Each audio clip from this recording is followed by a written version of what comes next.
Welcome back to my channel stack IT job প্রিপারেশনের পক্ষ থেকে সবাইকে স্বাগতম জানাচ্ছি। আজকে আমরা nuclear power plant company Bangladesh লিমিটেডের রিসেন্টলি যে সার্কুলারটা করেছে সেই সার্কুলারটা সম্পর্কে বিস্তারিত জানবো এবং নিউক্লিয়ার পাওয়ার প্ল্যান্ট সম্পর্কে একটু জানার চেষ্টা করবো এবং একই সাথে এই পরীক্ষার জন্য কোন পোস্টের জন্য কী কী জিনিস পড়বেন অর্থাৎ কোশ্চেন প্যাটার্ন নিয়ে একটু আলোচনা করার চেষ্টা করব। আশা করছি মনোযোগ সহকারে ভিডিওটি দেখবেন এবং যার যেখানে প্রশ্ন থাকবে এই ভিডিওর পরে যার যেখানে প্রশ্ন থাকবে সেটা কমেন্ট সেকশনে লিখবেন। পরবর্তীতে ওই কোশ্চেনগুলোর উত্তর সহ একটা ভিডিও দেওয়ার চেষ্টা করব। তো চলুন শুরু করা যায়। প্রথমে আমরা একটু সার্কুলারটা দেখব যে সার্কুলারে কী ছিল। সার্কুলারটা সম্পর্কে একটু বিস্তারিত বলি। প্রথমে আমি বেসিক্যালি আইটির যে পোস্টগুলো ছিল সেই পোস্টগুলো নিয়ে কথা বলবো।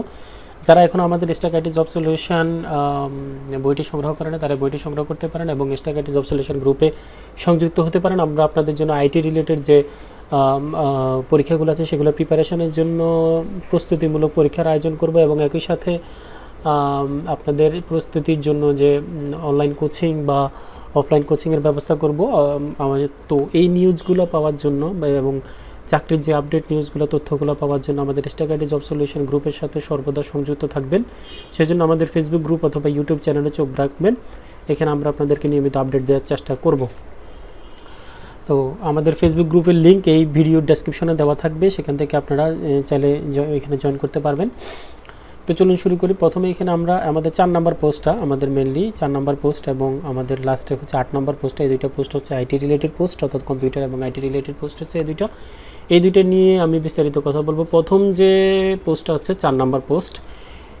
4 নম্বর পোস্ট হচ্ছে এক্সিকিউটিভ ট্রেনি। এইখানে এটার হচ্ছে আইটি অ্যান্ড কমিউনিকেশন। এখানে 16 জন নেবে। এখানে শুধুমাত্র যে কম্পিউটার তা না, এখানে সবাই আছে, মোটামুটি ইলেকট্রিক্যাল, ইলেকট্রনিক্স অ্যান্ড টেলিকমিউনিকেশন সবাই আছে। এখানে যারা যারা আবেদন করতে পারবেন তাদের এখানে লেখা আছে এমএসসি অথবা BSc 4 years degree in applied physics and electronics. Not only এখানে শুধুমাত্র যে ফিজিক্স তা না, অ্যাপ্লাইড ফিজিক্স অ্যান্ড ইলেকট্রনিক্স নামে যে সাবজেক্ট আছে সেটা, or BSc engineering degree in electrical and electronics engineering, electrical and electronics engineering triple E যেটা, এরা আবেদন করতে পারবে। ইলেকট্রনিক্স অ্যান্ড টেলিকমিউনিকেশন ইটিই যারা তারা আবেদন করতে পারবে। ইলেকট্রনিক্স অ্যান্ড কমিউনিকেশন ইঞ্জিনিয়ারিং তারা আবেদন করতে পারবে। ECE information communication engineering that means ICE এরা আবেদন করতে পারবে। ইনফরমেশন টেকনোলজি আইটি যারা তারা আবেদন করতে পারবে। কম্পিউটার সায়েন্স অ্যান্ড ইঞ্জিনিয়ারিং তারা আবেদন করতে পারবে। Information and communication technology from any government and UGC approve recognised university. এখানে যে যে ডিপার্টমেন্টগুলোর কথা লেখা আছে এই ডিপার্টমেন্টগুলো আবেদন করতে পারবেন। এখন কথা হচ্ছে যে এটা হচ্ছে আমার নিজস্ব মতামত, এটা কোনো অন্য কারো মতামত না, এটা আমার নিজস্ব মতামত।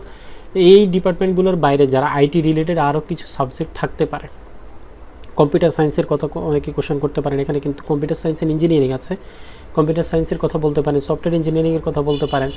তো এরা বলতে পারেন যে আমরা আবেদন করতে পারবো কি না।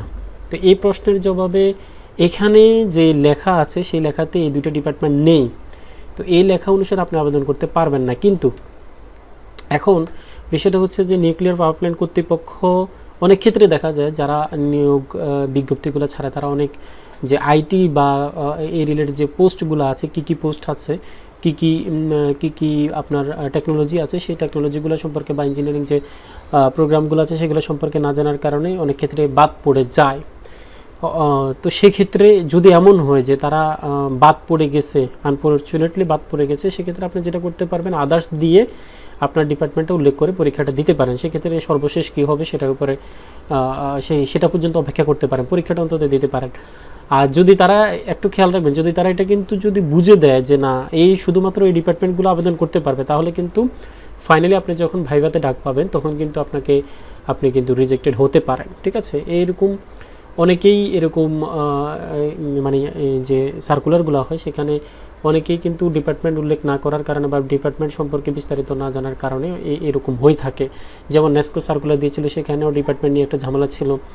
আবার দেখবেন বিটিআরসিতে যা কম্পিউটার ওরা শুধুমাত্র লিখে দেয় কম্পিউটার, তার মানে হচ্ছে কম্পিউটার রিলেটেড যতগুলো টেকনোলজি সবাই আবেদন করতে পারবে। সো এখানে যেহেতু অনেকগুলো ডিপার্টমেন্টের কথা লেখা আছে, আমি জানি না যে আসলে তারা কি জেনে লিখছে। যদি জেনে লিখে থাকে তাহলে অবশ্যই এই ডিপার্টমেন্টগুলো, যদি না জেনে লিখে তাহলে অবশ্যই সবাই আবেদন করতে পারবে।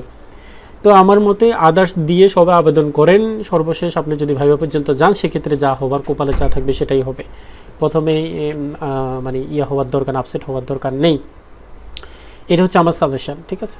আপনি আগে ভাইবা পর্যন্ত যান, দেখেন কি হয় পরীক্ষা দিয়ে।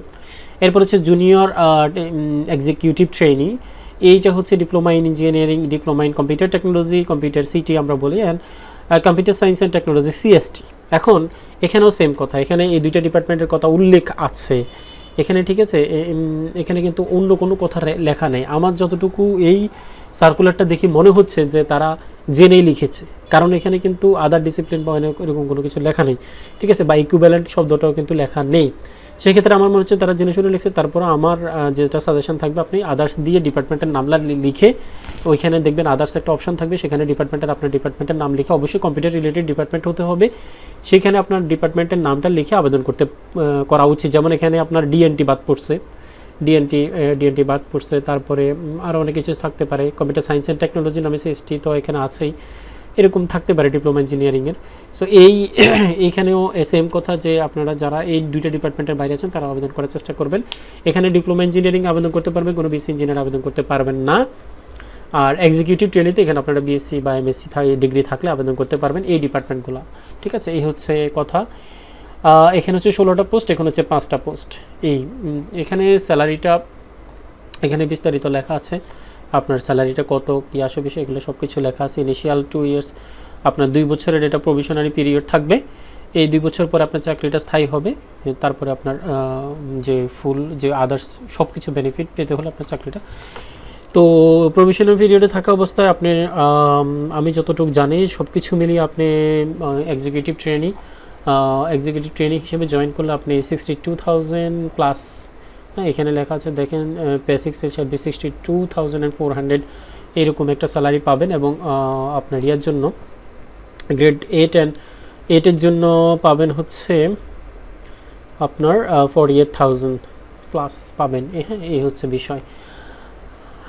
সো স্যালারি অ্যান্ড বেনিফিটের কথা এখানে বিস্তারিত লেখা আছে। সার্কুলারটা কোথায় পাবেন, এখানে আমি সার্কুলারটা সম্পর্কে বিস্তারিত আর বললাম না, এখানে যেহেতু সব কিছুই লেখা আছে, বেসিক পে কত, স্যালারি কত, এইসব বিষয়ের পরে যদি কারো কোনো জিনিস যদি বুঝতে সমস্যা হয় সেক্ষেত্রে আমাকে একটু কমেন্ট সেকশানে লিখবেন, এই ইউটিউবের অথবা আমাদের ফেসবুক পেজের যে কমেন্ট সেকশন থাকবে সেখানে আপনারা লিখতে পারেন।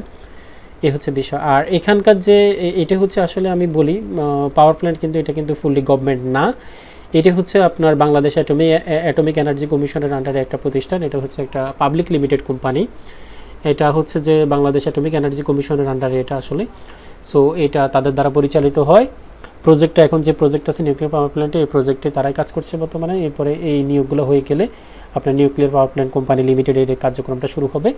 সো এই হচ্ছে কথা। আর এরপরেও যদি বিস্তারিত কোনো কিছু জানা থাকে সেটা অবশ্যই কমেন্ট সেকশানে লিখবেন। এখানে আরেকটা জিনিস ইনফরমেশন দিয়ে রাখি, সিজিপিএ অ্যাটলিস্ট 4 থাকতে হবে, 5-এ 4 থাকতে হবে, এবং অ্যাটলিস্ট 3 থাকতে হবে 4-এ, ঠিক আছে। 4-এ 3 থাকতে হবে মিনিমাম, এবং 5-এ 4 অবশ্যই থাকতে হবে। এটা হচ্ছে আপনার এখানকার একবারে কি বলবো আপনার গুরুত্বপূর্ণ তথ্য। অনেকে যাদের 3 পয়েন্ট নেই, 4 পয়েন্টের স্কেলে যারা বিএসসি ইঞ্জিনিয়ারিং করছেন তারা কিন্তু আবেদন করতে পারবেন না, এবং যারা ডিপ্লোমা ইঞ্জিনিয়ারিং করছেন তারা কিন্তু 4-এ কিন্তু 3 না থাকলে আবেদন করতে পারবেন না। সো এটা একটু খেয়াল রাখবেন। সো এই হচ্ছে কথা। এখানে আপনার এক্সিকিউটিভ ট্রেনিং, আপনার এই প্রভিশনালি পিরিয়ডে থাকা অবস্থা আপনার স্যালারি কত হবে সেটাও লেখা আছে, এবং প্রভিশনাল পিরিয়ড শেষ হওয়ার পরে আপনি কত পাবেন সেটাও এখানে বিস্তারিত লেখা আছে, এগুলো একটু পড়ে দেখবেন।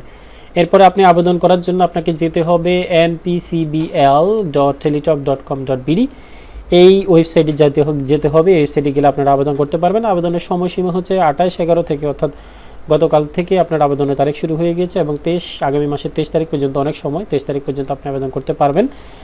এর মধ্যে আপনি আবেদন করতে হবে আপনাকে, এবং আপনি এই আবেদনের জন্য আপনাকে খরচ করতে হবে 500 টাকা। 500 টাকা ফি দিয়ে আপনাকে এখানে আবেদন করতে হবে।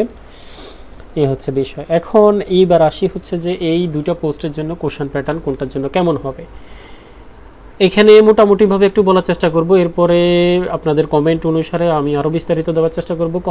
কোশ্চেন প্যাটার্ন সম্পর্কে যদি বলতে হয়, এই পরীক্ষাটা যেহেতু এর আগেই আইটির সম্ভবত একবার নিয়েছিল, জুনিয়র এক্সিকিউটিভ ট্রেনিং কম্পিউটার একবার পরীক্ষা হয়েছিল, তখন বুয়েট কোশ্চেন করেছিল। তো এখন বুয়েট যে করবে এটা আসলে গ্যারান্টি দেওয়া খুবই মুশকিল। বুয়েটও করতে পারে, ঢাকা ইউনিভার্সিটি করতে পারে। তো বুয়েট করলে কিছু সাবজেক্ট একটু বেশি আছে, ঢাকা ইউনিভার্সিটি করলে কিছু সাবজেক্ট কম আছে, কিন্তু মোটামুটি প্রায় কাছাকাছি সাবজেক্টগুলো। আমি একটু পরে সাবজেক্টগুলো দেখিয়ে দিব কোন কোন সাবজেক্ট পড়তে হবে, কোথায় থেকে পড়তে হবে।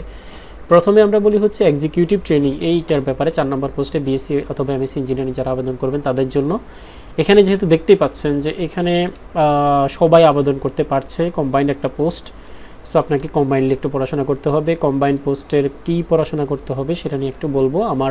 আমাদের যে স্ট্যাক আইটি জব সলিউশন বইটা রয়েছে সেই বইয়ের কম্বাইন্ড এক্সামের জন্য কোন প্যাটার্নটা ফলো করতে হবে বা কোন কোন সাবজেক্ট ফলো করতে হবে সেই বইতে লেখা আছে। সেই বই অনুসারে যদি আপনারা যদি প্রিপারেশনটা নিতে পারেন তাহলে অবশ্যই যে কারো এই এক্সিকিউটিভ ট্রেনিং আইটি অ্যান্ড কমিউনিকেশনে জবটা হয়ে যাবে। ঠিক আছে, সো ওই প্যাটার্নে ওইখানে যা যা বলা আছে ওই প্যাটার্নে যদি পড়তে পারেন তাহলে বুয়েট পরীক্ষা নিয়ে ঢাকা ইউনিভার্সিটি নিয়ে যে কোনো প্যাটার্ন আপনারা ভালো করতে পারবেন। তো যখন পরীক্ষার ঠিক আগে বা কিছুদিন পরে হয়তো বলা যাবে, টেন্ডারের উপরে ডিপেন্ড করে যে কারা এক্সাম নিচ্ছে সেটার উপরে ডিপেন্ড করে হয়তো বুয়েট হলে দুই একটা সাবজেক্ট কমবে, আর ঢাকা ইউনিভার্সিটি বুয়েট হলে দুই একটা সাবজেক্ট হয়তো বাড়বে, ঢাকা ইউনিভার্সিটি হলে দুই একটা সাবজেক্ট কমবে, এতটুকুই, কিন্তু প্রায় সিমিলার, হ্যাঁ, কন্টেন্টগুলো। সো এইগুলো আপনাকে ফলো করতে হবে। এরপর হচ্ছে জুনিয়র এক্সিকিউটিভ ট্রেনিং কম্পিউটার, এটা হচ্ছে ডিপ্লোমা ইঞ্জিনিয়ারিংয়ের জন্য যারা আছেন। ডিপ্লোমা ইঞ্জিনিয়ারিংয়ের জন্য একই সেম কথা। এখানে আপনার এখন যা বুয়েট যে এক্সামগুলো নিচ্ছে প্রায় যখন বিএসসির পোস্ট এবং আপনার ডিপ্লোমা পোস্টের এক্সামের খুব বেশি একটা ডিফারেন্স করে না। ঠিক আছে, খুব বেশি একটা ডিফারেন্স হয় না, বরঞ্চ দেখা যায় যে আপনার বিএসসি ইঞ্জিনিয়ারিংয়ে পাইথন থেকে কোশ্চেন করে না, কিন্তু ডিপ্লোমা ইঞ্জিনিয়ারিংয়ে পাইথন থাকার কারণে পাইথন থেকে কোশ্চেন করে। তার মানে কিন্তু কিন্তু সিলেবাসটা আমি মনে করি যে বাড়ছে। ঠিক আছে, ডিপ্লোমা ইঞ্জিনিয়ারিংয়ে লিনাক্স থেকে কোশ্চেন করে, বিএমএসসি তো বিএসসি ইঞ্জিনিয়ারিং পোস্টেও কিন্তু লিনাক্স থেকে কোশ্চেন করে। সো কোশ্চেন প্রায় সিমিলার, হয়তো ওইটা একটু অ্যাডভান্স থেকে করে, এটা একটু বেসিক থেকে করে। তো আমার এক্সপিরিয়েন্স অনুসারে খুব বেশি একটা পার্থক্য থাকে না। সো এই জন্য বলছি যে বইটের যে প্যাটার্ন সেই প্যাটার্ন অনুসারেই পড়বেন। সেটা যে বইতে আপনার ডিপ্লোমা ইঞ্জিনিয়ারিং কন্টেন্টগুলো পাবেন, যে বুয়েট প্যাটার্নের যে কন্টেন্টগুলো আছে, যে টাইপের কোশ্চেন এখন বুয়েট করে, ঠিক আছে, আপনি শুধুমাত্র একটা বই পড়বেন যে বইটাতে অনেক কিছু আছে কিন্তু বুয়েট যে প্যাটার্নের কোশ্চেন করে সেই প্যাটার্নের কোনো কিছুই নেই, তাহলে কিন্তু লাভ নেই। সেটা বাংলা হোক আর ইংলিশ হোক আর আরবি হোক, ঠিক আছে, সেই কোশ্চেন থাকা লাগবে বুয়েট যে প্যাটার্নে কোশ্চেন করে বা ঢাকা ইউনিভার্সিটি যে প্যাটার্নে কোশ্চেন করে সেই টাইপের কোশ্চেনগুলো আপনি যেখানে পাবেন সেখান থেকে পড়বেন। আপনি যে বাংলা পড়বেন বা ইংলিশ পড়বেন এই ধরনের চিন্তা ভাবনা থেকে বেরিয়ে আসতে হবে। আপনাকে পড়তে হবে পরীক্ষা ভালো করার জন্য, পরীক্ষা কী আসে, কারা পরীক্ষা নেয় সেটা অ্যানালাইসিস করে। ঠিক আছে, শুধুমাত্র 200 টাকা দিয়ে একটা বই কিনে নিয়ে গেলাম বা 500 টাকা দিয়ে একটা বই কিনলাম, সেটা পরে আপনি জব হয়ে যাবে, ব্যাপারটা তা না। আপনাকে বই কিনতে হবে এমনভাবে যে আপনার যাতে কন্টেন্টগুলো আপনি পান, এরপরে পড়ার দায়িত্ব আপনার। ঠিক আছে, সো এই হচ্ছে কথা। এরপর আমি বলি যে এই দুইটা পোস্টের জন্য যে কন্টেন্টগুলো প্রয়োজন, এই কন্টেন্টগুলো কোথায় পাবেন। এই কন্টেন্টগুলোর জন্য আমাদের একটা বই আছে যে স্ট্যাক আইটি জব সলিউশন, এই বইটা আপনাকে ফলো করতে হবে। আপনারা জানেন যে এটা একটা pattern base IT job solution বই। এই বইয়েতে আপনি যদি একটু স্ক্রল করে আমরা যাই, এখানে দেখবেন যে একটা প্যাটার্ন দেওয়া আছে, এই যে প্যাটার্ন অ্যানালাইসিস। এখানে দেখেন বুয়েটের জন্য যে ইউনিটগুলোর কথা বলা আছে সেই ইউনিটগুলো আপনাকে ফলো করতে হবে। এখানে দেখেন ইউনিট 0, 1, 2, 3, 4 এইভাবে অনেকগুলো 17 পর্যন্ত ইউনিট আছে। 17 ইউনিট, 17টা ইউনিট আপনাকে বুয়েট প্যাটার্নের জন্য পড়তে হবে। এরপরে দেখেন আপনার যেহেতু পাওয়ার প্ল্যান্ট, এটা হচ্ছে কম্বাইন্ড উইথ ইলেকট্রিক্যালের সাথে, যেহেতু ইলেকট্রিক্যাল এবং ইলেকট্রনিক্সের সাথে যেহেতু কম্বাইন্ড পরীক্ষা হবে, সেই ক্ষেত্রে আপনাকে আরও দুটো ইউনিট এক্সট্রা পড়তে হবে। একটা হচ্ছে কমিউনিকেশন এবং আপনার হচ্ছে ইলেকট্রিক্যালের যে পার্টটা সেটা, টেলিকমিউনিকেশন ইলেকট্রনিক্সের যে পার্টটা সেটাই আপনাকে পড়তে হবে। কমিউনিকেশন ইঞ্জিনিয়ারিং অ্যান্ড ইলেকট্রিক্যালের পার্টটা, এই দুইটা পার্ট হচ্ছে কোথায় পাবেন, ইউনিট 14 এবং 15-এ। ইউনিট 14 এবং 15টা আপনাকে এই বুয়েট প্যাটার্নের সাথে আরও অ্যাড করতে হবে, তাহলে ইউনিট 14 এবং 15 কিন্তু এই বুয়েট প্যাটার্নের সাথে আপনার এই পরীক্ষার জন্য অ্যাড হবে।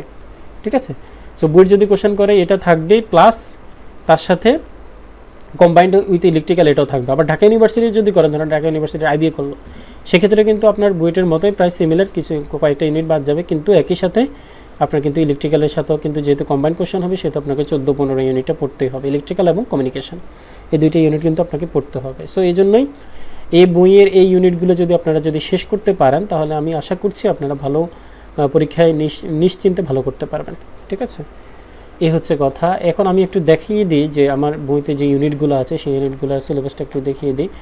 এখান থেকে আপনারা যেমন ইউনিট 0 আপনার কম্পিউটার ফান্ডামেন্টাল, এটা বুয়েট প্যাটার্ন বা যে কোনো প্যাটার্নের জন্যই লাগবে ইউনিট 0টা, এবং programming data structure and algorithm, এটা ঢাকা ইউনিভার্সিটি বলেন আর বুয়েট বলেন, দুটো প্যাটার্নে এটা লাগবে। সো এই ইউনিটটা ফলো করবেন। এখানে যে কোশ্চেন বা প্রত্যেকটা চ্যাপ্টারের পরে কিছু কোশ্চেন দেওয়া আছে সেই কোশ্চেনগুলো সলভ করার চেষ্টা করবেন এবং থিওরিটিক্যাল জিনিসগুলো পড়বেন এবং কোশ্চেনগুলো সলভ করবেন, এক্সারসাইজগুলো করবেন, তাহলেই কনসেপ্টগুলো ক্লিয়ার হয়ে যাবে। এরপরে কম্পিউটার অর্গানাইজেশন অ্যান্ড আর্কিটেকচার, এটা ঢাকা ইউনিভার্সিটি প্যাটার্নের জন্য বা আইপি প্যাটার্নের জন্য খুবই গুরুত্বপূর্ণ, এটা পড়বেন।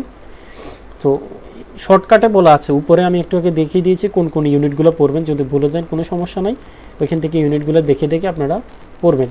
Computer organisation architecture, digital logic এটা পড়বেন, networking information and software engineering এটা বুয়েট প্যাটার্নের, থিওরি অফ কম্পিউটেশন এটাও বুয়েট প্যাটার্নের, বিএসসি থিওরি অফ কম্পিউটেশন এখানে একটু লিখে রাখেন, যারা 8 নম্বর পোস্ট অর্থাৎ ডিপ্লোমা ইঞ্জিনিয়ারিংয়ের আছেন তারা কিন্তু ইউনিট 5টা পড়বেন না, একটু লিখে রাখেন।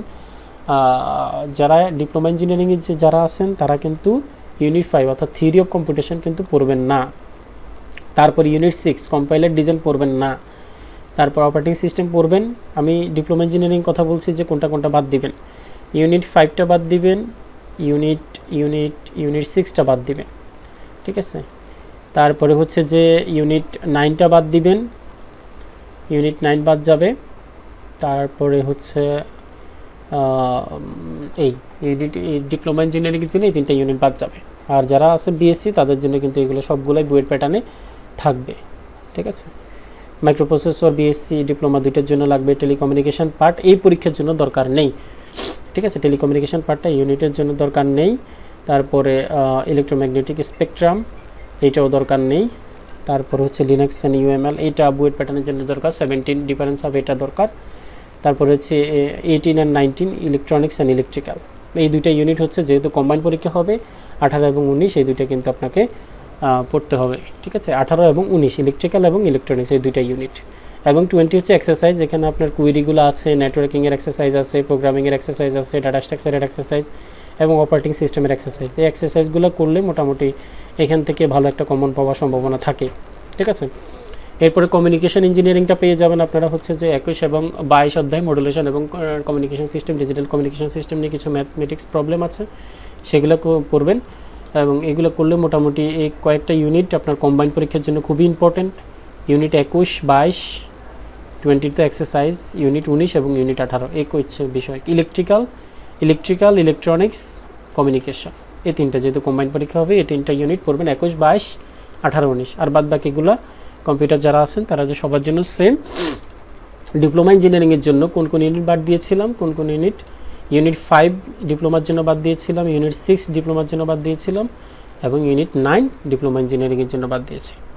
সো এই জিনিসগুলা একটু নোট ডাউন করে রাখেন। এই নোট ডাউন করে বইটা এইভাবে ফলো করে আপনারা যদি বইটা ভালো করে শেষ করতে পারেন তাহলে আপনারা পরীক্ষা ভালো করতে পারবেন। এই হচ্ছে বিস্তারিত। এরপরও যদি আপনাদের কোনো কিছু বুঝতে সমস্যা হয়, বইটি কোথায় পাবেন? বইটি আমাদের নীলক্ষেতে পাবেন, রাজশাহীতে পাবেন, চিটাগাংয়ে পাবেন, মিরপুরে পাবেন, মিরপুরে গীতাঞ্জলি লাইব্রেরিতে পাবেন। এছাড়া আপনারা stackvalley.com-এ গিয়ে অর্ডার করতে পারবেন, সারা দেশে আপনাদেরকে পৌঁছে দেওয়া হবে।